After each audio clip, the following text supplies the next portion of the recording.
They may not be so excited about all that.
I need to keep moving that way. I think you're all right. I haven't seen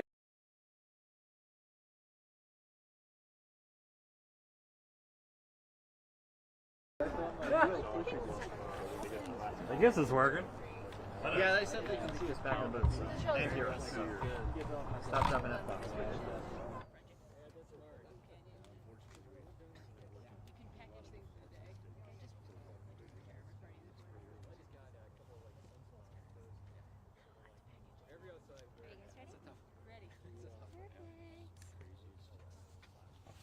All right. Oh, there we go. Can you hear me? Perfect. Thank you guys so much for joining us today to discuss an update on for CDOT and partner agencies for the upcoming preparations for spring and summer season in Glenwood Canyon. So this work includes removing a substantial amount of material from the Colorado River this winter. Close coordination with our agency partners is another essential part of preparations, including our agencies that are with us today. So I'm going to go ahead and kick this off with our statement from our CDOT Executive Director, Shoshana Liu.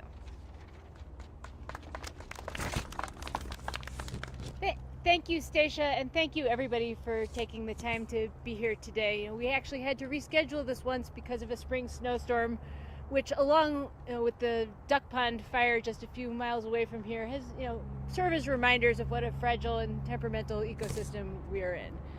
And that's why, as we think about the transportation assets in this area, we have to be ready for anything and do everything that we can in light of what's happened over the last couple of summers to get ready for this next spring and summer season. And today we're going to talk a little bit about the work that's happened over the last year, really a tremendous effort by a lot of people. And you're seeing just a cross-section of the many partners from agencies, public sector, private sector, who came together to take a hard situation and do the best that we all could together. And that's what has made this such a successful effort overall. CDOT has made tremendous progress in the recovery from the 2021 mud flows that followed the fires the year prior. And this includes fixing the road in record time. It was done around the holiday season with the road itself, and then quickly turning to working in the river to remove material that had flowed into the river ahead of spring runoff season, to really take an important step to avoid what could have been a big problem. We're here today joined, among others, by the two contractors who have worked with us to remove that material from the river and are almost done. I believe as of this morning, we think it should be done by the end of this week. So really, a tremendous all hands on deck effort. Again, agencies, two contractors, they even had a rafting company helping to portage materials in and out. It's just that creative coming together to get this done ahead of the season where it would have been a problem, and you'll hear more about the specifics. But a total of 206,355 tons of material have been removed since the major flow last summer. That's a lot. The majority was removed, again, by Lawrence Construction and IHC Scott. And really, again, all of this happening kind of overlapping with lots of moving parts. Again, and I want to also give a shout out to the CDOT maintenance team that's been doing a lot of sort of standard but intensive mitigation work to complement that over the course of all of these months. Cleaning out culverts, just taking care of the road, all of the things that you have to do, patching potholes, some of which were made worse by all of the trucks, just all the little things that you need to get ahead of. The partner agencies as a whole have been essential in managing this complex stretch, and it will continue to be that way. And again, I think just looking at the cross-section of people here highlights what a team effort this is. Our engineering team continues to make progress on the long-term solution at the same time for a alternate route, and you'll hear from Chief Engineer Steve Harrelson about the incredible work that's going on with respect to evaluating Cottonwood Pass and sort of turning that from an idea into a real project. Very exciting work. And at the same time also just kicking off another resiliency project that will be taking place over the coming months. I believe just went out to bid to do more of that mitigation preparatory work. At the same time, we also have to be prepared for whatever happens, and part of that again is getting ahead of all of the resiliency and mitigation work that we can do, but part of that is having a plan if things do go wrong. And that's why we've also put a lot of effort into preparation, and we have our colleagues in the Office of Public Safety here to talk a little bit about the work that's happened in that score. But Just a few weeks ago, we had over 120 people from state and local government come together to do a tabletop exercise, followed by another one the next day, just to make sure that everyone is ready for the standard operating procedures if there do have to be closures in the future. So, really encouraging to see the breadth of turnout, federal, state, local. We even had private sector like Google Maps was represented, all because this is such an important issue, not just for Colorado, but nationwide. And with that, I want to introduce the head of the Federal Highway Administration's Colorado Division Office, John Cater. And just a word that the FHWA effort on this, I've said it before, has been nothing short of incredible. I mean, the initial funding to take care of the emergency work was turned around in 24 hours, which is really record time for that kind of thing. And it's because they've been part of that all-hands-on-deck effort as part of the team the whole way. John? Well, thank you, Shoshana. And I would echo Shoshana. It's great to see so many of you out here today, and it takes a team to solve a problem out here that we have, and it's not a simple problem, it's not a simple challenge, but working together as a team, as partners, that's the way we get things done. And in a critical area like this, it takes cooperation, it takes good faith efforts, and it takes skills and abilities that we all bring to the table in different ways to get these things done. So it's great to see the accomplishments here in the face of adversity. And again, I want to hats off to the CDOT, the maintenance crews, and the local folks here for getting this job done. What a challenge between the wildfires and then the floods. You got 2 summers back to back with differing challenges, but similar challenges, and they really rose to the occasion. So hats off to them, Andrew, and all your folks. That was great. Want to highlight a little bit about I-70 through here, and I think it's one of those things that 3 years ago we kind of knew that this was an important roadway, important facility, but we kind of had it proven to us in a big way between the fires and then the floods with all the closures. It's a critical link in not only our local system but our national transportation system. So it's not just getting between Glenwood and Eagle. It's also getting between Denver and Grand Junction and the rest of the western slope. But beyond that, if you're going from Chicago and you're shipping something to Las Vegas, it's coming right through here. And when this is closed, it's a major impact to the national freight network, not just to us in Colorado. So that was really driven home to us, and fortunately that was probably a lesson we kind of didn't want to have to learn, but we did learn it. And I think now we're learning the lesson of what do we do going forward to make it so that should future events occur, they're not as severe, and what can we do to make it go better. So preparation for future emergencies, I know several folks are going to talk about that, and I want to commend CDOT for one example that they did after the fires. And the command center, the Hanging Lake Tunnel Command Center, sits with Cinnamon Creek coming right down, kind of aiming right at it. And after the fires, CDOT did a lot of work to protect that building in the event of future floods. And at the time, I was like, well, that's great. But I was kind of skeptical this is really going to work. And boy, I was proven that they knew exactly what they were doing, because when the floods came the following year, the building was protected. But for doing that, it would have cost them, millions and millions of dollars to replace that. It would have been catastrophic. But the preventive work that was done protected the building and kept things in operation. So that was a great example of preparing for those future eventualities that we don't know for sure are going to happen, but we can do the best we can and do what we can to protect that. So great example of doing the things we can to be prepared for that. Federal Highway has been proud to partner with CDOT in the restoration work here. There's been a lot done over the last 9 months here, and great to see the progress that's been made. There's more to come. We're almost done, but then there's the preparing for what might happen next. So again, looking forward to working with CDOT and all the other agencies that are involved in doing what we can to make this go as well as possible. With that, I'm going to turn it over to Steve Harrelson, CDOT's Chief Engineer. And Steve.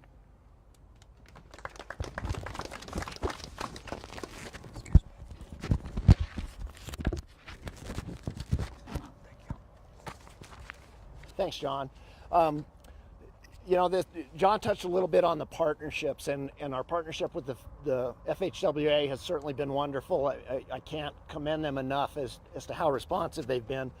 But some other partners that have been critical in this have been our partners with the Forest Service. As you look around, the highway is a few hundred feet wide, but the whole watershed is many square miles, and the Forest Service is charged with maintaining that and we have partnered with them in an unprecedented ways on this project. We've had to pull out all the tools in our tool chest to maintain this road after the fires, during the floods of last summer, and we've developed some techniques with the Forest Service where we have to get on their property and work with them and design and construct facilities that will slow down the water coming down the canyon, try to mitigate those mudslides so that they don't get to the highway, and still, respect the integrity of the forest. So the Forest Service has been great to work with. We've designed some what I like to call bathtubs at the edge of the road, where when the mudslides come down, they'll fill the bathtubs up rather than filling the roadway up.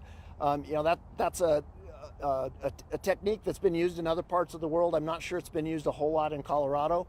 We've got some experience with other forest fires in Colorado on Highway 14, Highway 24, the Waldo Canyon fires. Over the last decade, we've learned a lot. We're applying those lessons here, and hopefully we'll be able to apply those better this summer. The big lesson that, the big lesson that we've learned in these other fires is that the first year or two is the worst, and then the slopes stabilize after that. We're trying to do some soil treatments, slowing the water down as it flows down the canyon walls to keep it from mobilizing mud and debris and getting onto the road. So hopefully this summer will be better than last summer, but it's just going to get better as Mother Nature heals the canyon. We know there's a deal of interest in the future of Cottonwood Pass. That's another partnership we've been working on. The Cottonwood Pass is a county road owned by Eagle and Garfield counties. Starting last fall, we started meeting with those agencies, identifying potential improvement areas for the road. We've just led a contract here in the last week or so where we will complete mapping and right-of-way work on that path. So we will be able to know, where the counties own the right-of-way, where the Forest Service owns it, where private owners own it, or where the BLM owns it. So if we have to straighten some curves or widen the roadway, we'll be able to do that. There are a number of grant opportunities in the bipartisan infrastructure law.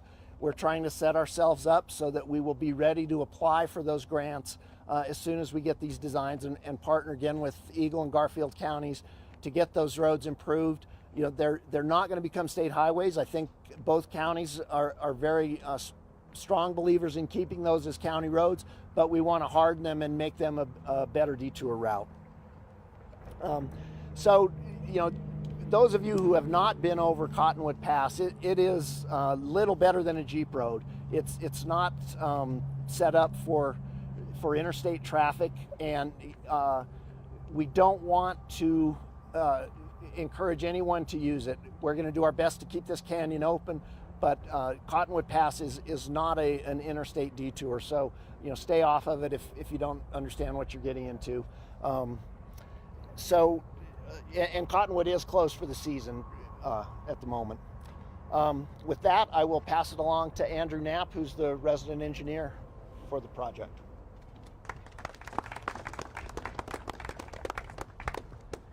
Thanks, Steve.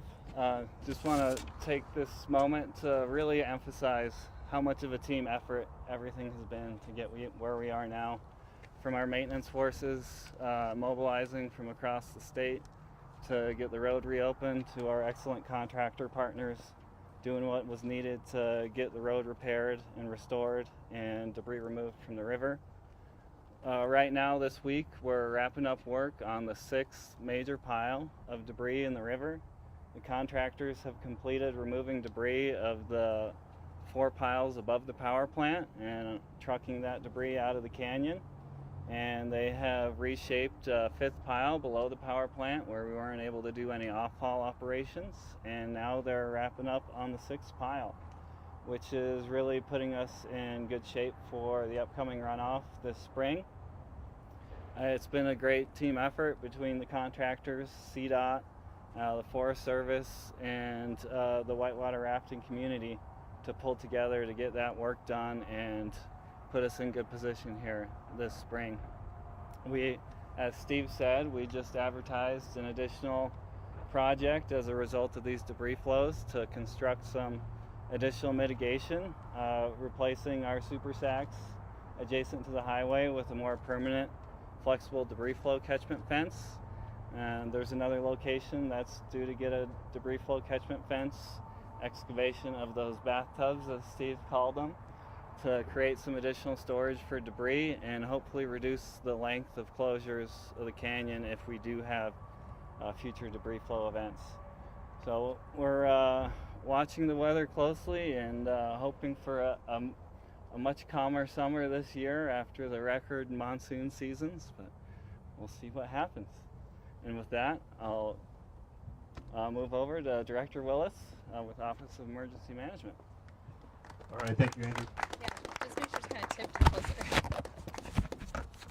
As Andrew said, I'm Mike Willis. I'm the Director of the Office of Emergency Management for the state of Colorado, and I really want to echo many of the comments that my colleagues have said, in that it's been a real partnership preparing not only to clean up the canyon and get the canyon ready for the summer, but also to prepare for what may happen throughout the next several months as we head into to the summer.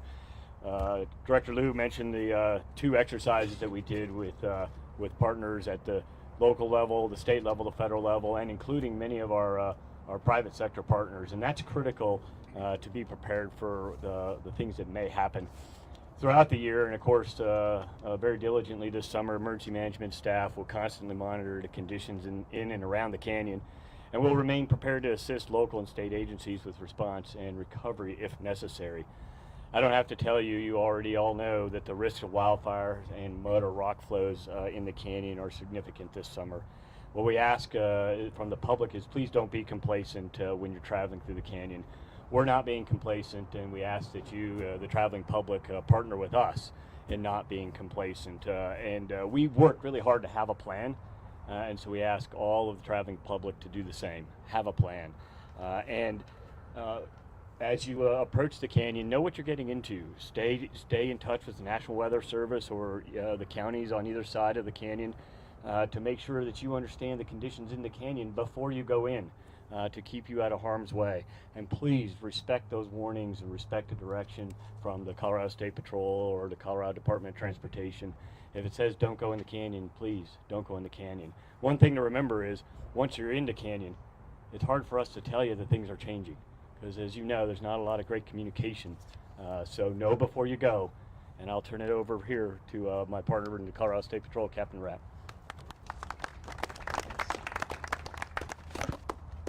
Thank you, Director. Again, my name is Jared Rapp, and I'm the Troop Captain for 4C. I have the distinction of having 5 counties, and 3 of those are on the interstate with Garfield, Eagle, and Summit County. And if you've ever been to one of my press conferences or releases or whatever before, I'm going to give you old shtick, but it plays true every single night. With Garfield County having Glenwood Canyon, Eagle County having Vail Pass, and Summit County having Eisenhower, there's not a single night that my wife doesn't roll over and roll her eyes and blame me for my phone ringing when one of my mistresses calls at an inconvenient hour. And Glenwood Canyon has played out to be every bit the fun person to call you in the middle of the night that the 2 passes have been. Working with CDOT, I've actually had the distinction to be able to be with the patrol long enough that I've worked every county on the western slope of Colorado, with the exception of Mesa County. In this last year, I saw a lot of familiar faces that I'd made over 20 years ago, and it almost felt like a Christmas Carol when you were rolling upon a ghost as you came through the canyon, and there was a friend that you'd made in Durango, but you realized the resources that CDOT had to pull to be able to get this canyon open again. They were moving people from all over the state, and those areas of the state suffered their services so that we could open up this canyon and get this vital corridor open again. And I would like to roll back into what Director Liu talked about with the UTC meetings that we had, one in Gunnison and one in Glenwood. And those centered around those alternate detour routes, the northern route and the southern route. And those are where we're putting our resources so that we can get people safely from one side of the state to the other when this canyon closes. There's no ideal alternate route right now that doesn't add time. But when we open up that alternate route, it's because we know that that closure is probably going to last longer than it'll take you to drive that detour route.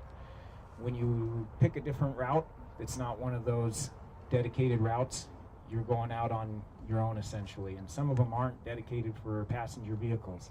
And then we have to pull those resources that we put on those routes for safety reasons to make sure traffic's flowing to go rescue someone in their time of need. And it just compounds the issues on top of each other. And that was one of the big takeaways from our UTC. So my plea is stay on the northern or southern routes, no matter how many Conostega wagons made it across the northern part of this canyon before we put 2 ribbons of asphalt across.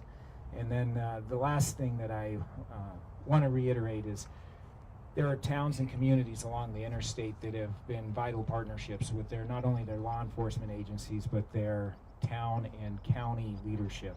In Garfield County, Eagle County, but then also Rifle, Newcastle, Silt, Glenwood. I'm going the opposite direction, so Gypsum and Eagle. The citizens of those towns are impacted even more so than the people that are coming along the interstate whenever a closure happens. We have people that 2 or 3 hours wait in the traffic queue just to get home that's been 3 or 4 miles from where they started work to getting home. And so when those detour routes are open, some of it's to relieve the congestion so that people can get home to their families. So instead of waiting for 6, 7, 8 hours, those alternate routes will get you there within a couple of hours. Thank you for all the efforts with all our partners, and I'll turn it over to David Boyd with the Forest Service.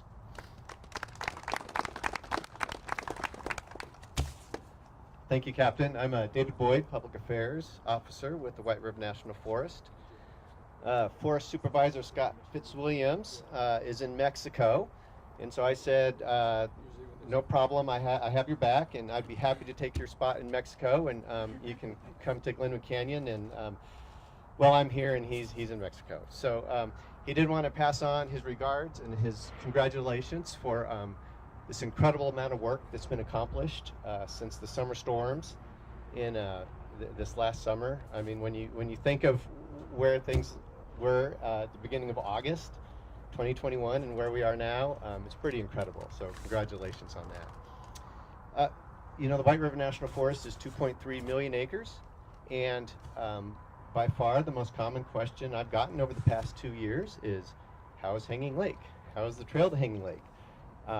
So as I think you all know, Hanging Lake is as beautiful as ever. Survived the Grizzly Creek fire, survived the debris flows. The trail to Hanging Lake, not so much. So pretty big impacts from the debris flows last summer. So we're working very closely with the City of Glenwood, National Forest Foundation, other partners. We'll be starting construction on a primitive trail to get folks up to Hanging Lake at the end of the week. So on Friday, we'll start construction of this primitive trail. What that actually means, we'll see. Maybe some stream crossings, some scrambling over debris, flows, that kind of thing. But we're hoping for that primitive trail to be open by midsummer. So more to come on that. We're working very closely with City of Glenwood Springs and the Glenwood Chamber of Commerce and our other partners, and we'll get word out on that as soon as we can. In the meantime, we'll also be designing and working on a long-term permanent trail to Hanging Lake, one that will be very sustainable, last the next 50 to 100 years to get folks up there. That's going to take a few years to get that done. Now again, working with City of Glenwood Springs, the National Forest Foundation, they've been able to secure a lot of funding for that, including a Great Outdoors Colorado grant. And because of that work, we'll be able to get this permanent trail done much, much sooner than we would have otherwise. So really appreciate that. The other, other thing we're working on, of course, is Glenwood Canyon restoration. So a lot of the natural restoration is going very well. So as the fire burned, you know, the root system's still in the soil in a lot of places. The seeds were still there, so we're seeing good growth, good recovery across much of the Grizzly Creek fire burn scar.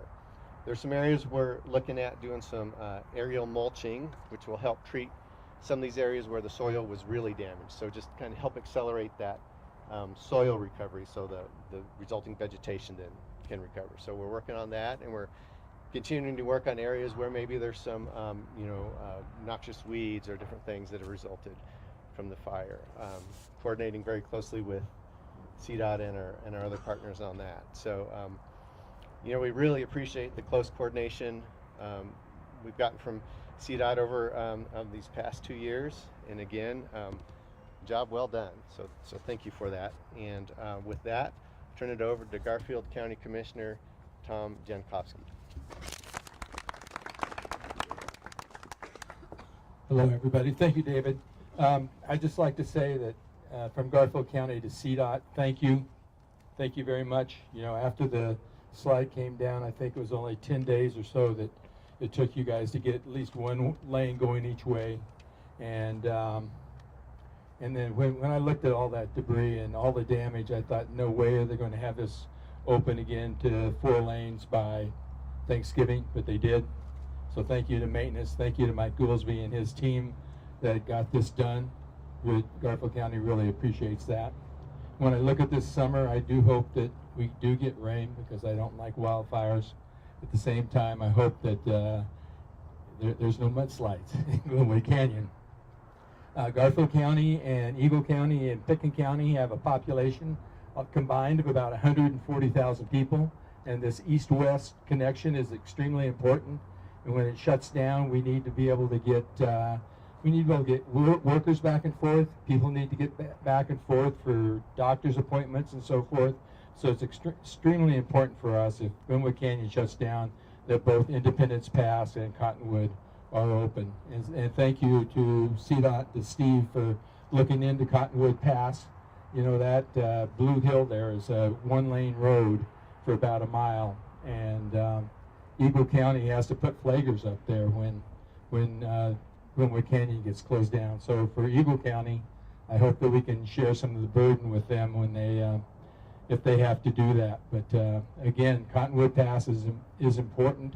I'm looking forward to us getting some improvements on there so it can become just a regular county road year-round with 2-lane traffic. So with that, I'm going to turn it over to Jonathan Godes, who's the mayor of Glenwood Springs.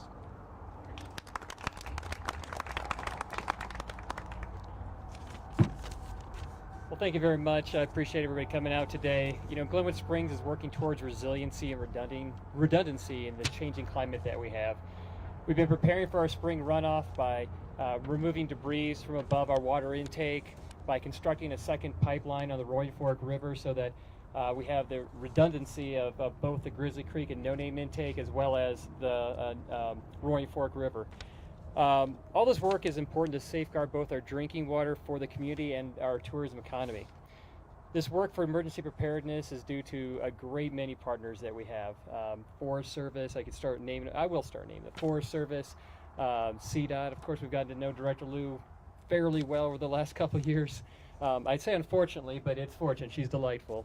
The federal CWCB, Colorado Conservation Water Board, the Forest Service, all the work that's being done, as David said, for Hanging Lake, our contractors, all the people that work their butt off to get out that debris from the river, and really the CDOT frontline employees, the maintenance people that got that road open and who are really the unsung heroes when there's any kind of warning, a flood warning, a snowstorm, a wreck in the canyon. You guys, along with CSP, are fantastic partners. So I just want to thank everybody, the partners that have come to all make this possible. Glenwood Springs is a smaller community with limited resources, and having all these partners, FEMA, sorry, that is helping us out, helping get through our community, the region, and the state through this process has been really inspirational, and all of our residents in Glenwood, thank you all. All this to say, we have focused on long-term climate resiliency while encouraging our vibrant community. We're one of the fun towns in America. We look to stay that way. We're open for business, open for tourism, and we hope everybody will come and see what a great town we are this summer and can get there safely and have a great time. Thank you very much. I'll now introduce Todd Blake, CDOT.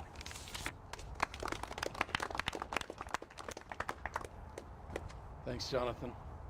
Along with all of our stakeholders, CDOT Maintenance has been working hard this winter to get everything prepared and ready for the spring. We've been moving resources around, as Captain Rapp and everybody brought it up, working with our stakeholders on our unified traffic control plan to make sure we can route detour routes out around the canyon.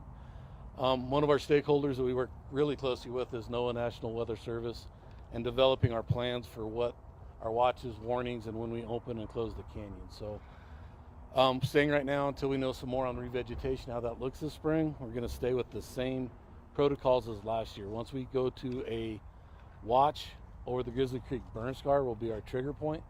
The night before, we will get a forecast from NOAA on a probability. If it's above 30% probability of hitting a watch or a warning, the next day we will go ahead and close the rest areas and the recreation path through the canyon, which that just allows us time to get everybody out safely and that. So when we do come down a closure and it's within minutes, we're not having to worry about the rest areas and the bike path to clear those folks out. Then once we get to the next day, we actually work really close with NOAA, and when they forecast and we go do a watch over the Grizzly Creek burn scar, we'll actually implement our folks. We'll start showing up at all the closure points, which will be West Rifle, Glenwood, Dot Zero, and then at Walcott along I-70. And then along with we'll have people on Highway 82 at Aspen, and then on the Twin Lakes side to watch that, to try to keep CNVs and enough people from going up Independence and plugging that detour out. So once that's established, hopefully with the watch, we'll have time to get our people in place. And then once it goes to a warning, once we hit a warning, we'll institute closure. We'll close the interstate down at that point and sweep it, make sure nobody's trapped in the canyon. And then we'll wait it out until the warning's over. Once the warning's over, between CSP and us, we will come back in the canyon, and hopefully we'll have no debris flows and we'll be able to open the road back up. But if there's debris flows, we have loaders, plows on each end, and we'll work hard to try to get it open as quick as we can. And then depending on the length of closure, if it's looking like any type of, more than a couple hours, we'll definitely make sure our detour routes are implemented and folks are pushed that way. Like I recommended, 13 to 40 back to 9 is the main detour route that'll be advertised. But as we all know, as the season goes, they could have a fire, they could have a flood, construction projects. We may have to look at all the other detour routes that we have available. And like we've talked about, please look at CoTrip ahead of time. If you use CoTrip, it'll show you which detour routes are recommended, where our projects are at, detour times. And then, as it's been brought up multiple times, please stay on state highways, use those detour routes, because a lot of our secondary roads that Waze, Google, they'll try to route you over roads that are not made for compact cars or semis, and then we have to divert resources from the cities, the counties, and the state to go help relieve those. So that's kind of where we're headed. We'll kind of stay at the same plan as last year, and then hopefully, like everybody's brought, we'll get rain, but not enough rain to cause closures. So with that, I'll hand it back to Stacia.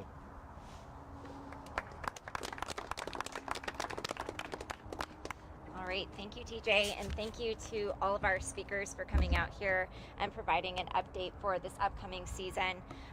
Just a reminder, as CDOT and all of our partner agencies have been talking about how we've been prepared for any closures or any potential incidents in Glenwood Canyon, we also ask for motorists to do their part to be prepared. So always check cotrip.org before you head out onto a road trip or wherever you're going to see if there's any road closures. There will be a detour map on CoTrip as well. CDOT does have a brand new app that you can download onto your iPhone or Android phones as well. That is called the CoTrip Planner app. So another really great way to stay up to date on any road closures that you might have or that there might be. All right, so now I'm going to open it up for questions for our speakers. Yes. I have one for Steve. All right. Hi. Shoot. Spencer Wilson with CBS4. I was just checking in. I understand that we are praying that the weather's going to cooperate. I just didn't know how much of this we were counting on. Are new additions like the bathtubs you mentioned, or if this is just really going to be up to Mother Nature and how lucky we get? Well, I think the canyon is healed more, but it's not completely healed. So what I would suggest is, do a gentle rain dance. So do a little dance for some gentle rain. We don't want the big gully washers. Talking to hydrologists, the event that caused the big mudslides, we would have had problems with that without the fire. I don't remember the numbers off the top of my head, but it was a couple inches of rain in like 15 minutes, and that's a 50, 100-year event. And the burn scar had, it probably exacerbated the issue, but we would have had mudslides without the burn. The burn has had one more year to heal. It had lots of moisture last year, so some of that vegetation had a chance to recover. So, and on our experience on other fires throughout the state, it gets better year over year. So it's generally a 4 or 5 year healing process, and we're through the worst year, and it should just get better from here on out. With Andrew talking a little bit about how the super sacks performed. Yes, here's Andrew. He's going to talk about super sacks, aka knapsacks. I've never heard that term before. So immediately after the debris flows at Blue Gulch, where we had the most major damage to the interstate, it was a whole new world. Before, you'd be hard-pressed to see that there was even a drainage in that location. But after the debris flows, a huge chasm had opened up and uncovered rocks the size of a garage, moved some of those rocks that big into the river, and the whole length of that drainage had gotten scoured by that major debris flow event and oversteepened those adjacent slopes. And when those slopes are oversteepened, they're eventually going to lay back to their more natural angle of repose and deposit some of that material into the channel. Some of it would naturally run down to the bottom, to the river, hopefully not with traffic in the way.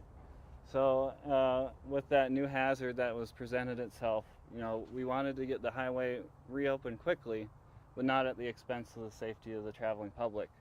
So in order to get quick temporary rockfall mitigation in place, we were able to utilize super sacks, which are roughly 1 cubic yard, 3 foot by 3 foot by 3 foot, about 3,000 plus pounds a piece, and stack those into a makeshift sandbag wall. We were originally looking at utilizing those super sacks to protect our infrastructure from scour due to the debris flows in the river. That was not able to be implemented, but we were able to pivot and utilize material to provide the temporary rockfall protection at Blue Gulch. And to date, nothing has made it through the super sacks. Hopefully we don't have a full test of those with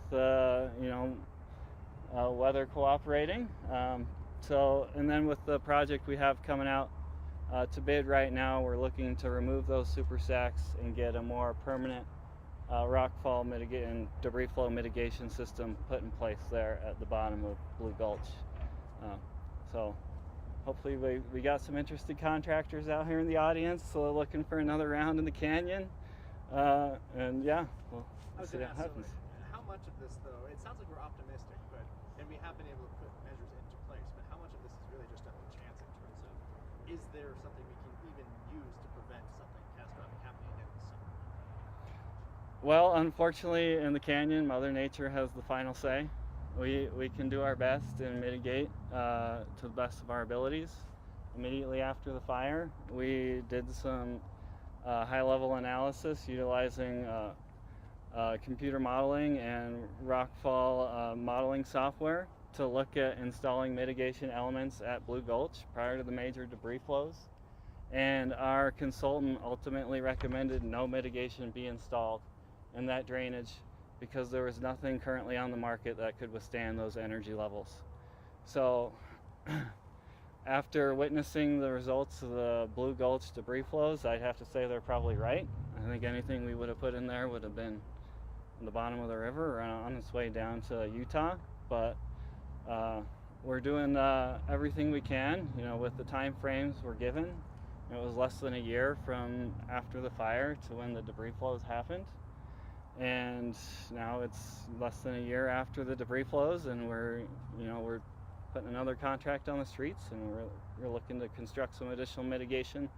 But if we do have another extreme event, it will likely overcome those mitigation features. Thank you. All right, next question. This is either for David or Gonis. I know you've been in communication with the River District. If you could tell us what damage, if any, has been done to the river banks, the riverbed, et cetera. Come up here. Yeah, I'm not sure I'm the best one. I don't know if engineers have a better sense of. Yeah, I think it. He's been running the river project. Could you repeat that again, please? What damage has been sustained by the river, the banks, the bed, and so forth? You know, I have a friend who works in the industry, and he likes to remind me that, you know, the river will be fine. The river will recover. It's the infrastructure we have to worry about. And, you know, that was the focus of the debris removal projects that we had going on this summer. You know, as part of those projects, we cut back the major piles and tried to mimic the riverbank that was there prior to the events. We worked closely with our forest partners to agree on the ultimate configuration of the river channel through those work areas. And based on their guidance and feedback, we placed some, you know, additional timber material, dispersed that around the embankments to try and create better habitat for regeneration of the slopes and restoration of the riverbanks through there. And we've recently completed some seeding and mulching of those areas as well to help accelerate that recovery. So the river will be fine.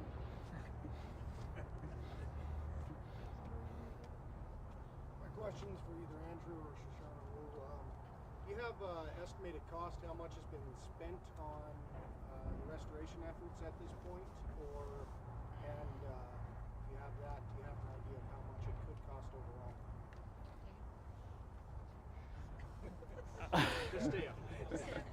I don't have those those numbers at my fingertips, but I will say that it's over $20 million that's been spent on this, between the initial maintenance response to reopen the highway to our multiple engineering contracts ongoing. It's definitely been a major expense, and thanks to the cooperation of FHWA with those quick release funds and our partners at the Transportation Commission at the state level releasing some contingency funds, we've been able to move quickly to immediately get contracts out there on the street and contractors up and running. And as things wrap up and those contracts are completed, we'll continue to work with FHWA for final reimbursement. As of a week or two ago, it was about $27 million in reimbursements to date. It's sort of a fluid number because the way the federal program works is we submit expenses as they are ongoing, and then they get reimbursed from there. So there will continue to be additional expenses. You know, for example, we are hopeful that the mitigation project that just got underway gets reimbursed, but that doesn't happen until after we've accrued the obligation. When we submitted the initial sort of expense projection to the Federal Highway Administration, we actually included a sort of plug number for Cottonwood Pass in that number, knowing that it might or might not come through via that mechanism, but it was an important way to sort of start the conversation with the federal government about the need for the alternate route conversation.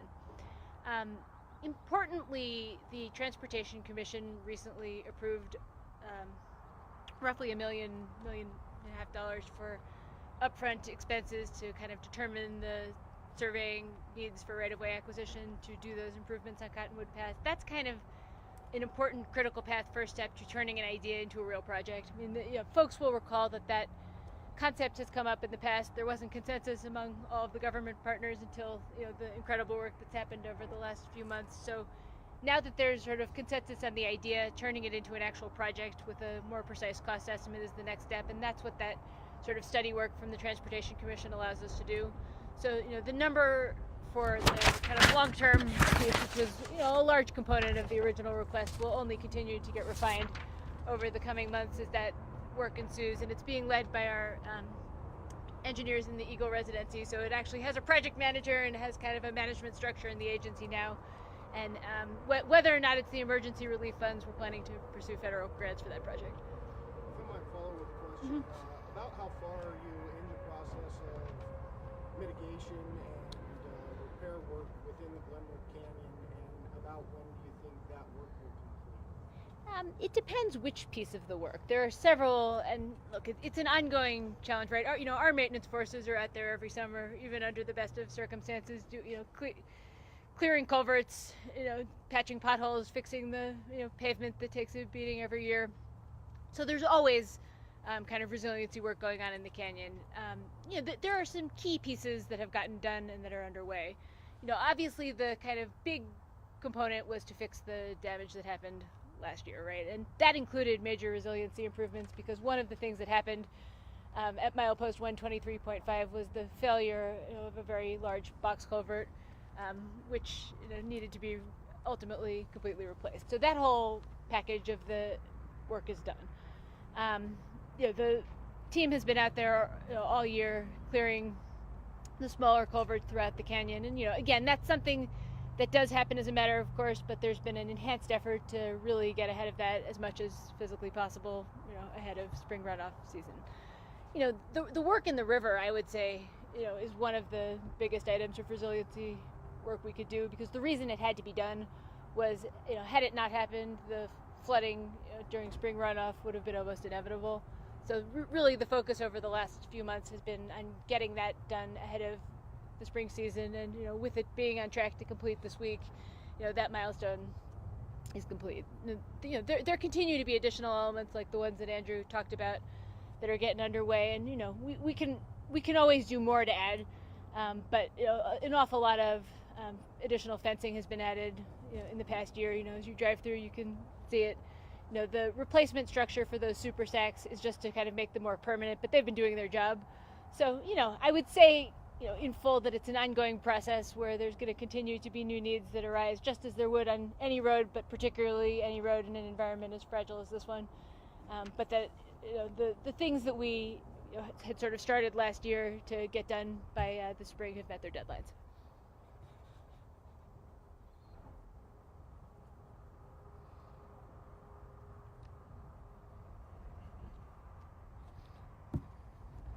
Clear as mud.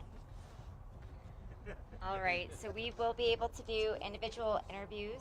Just come up to me and we will help to get those scheduled up here. Thank you guys.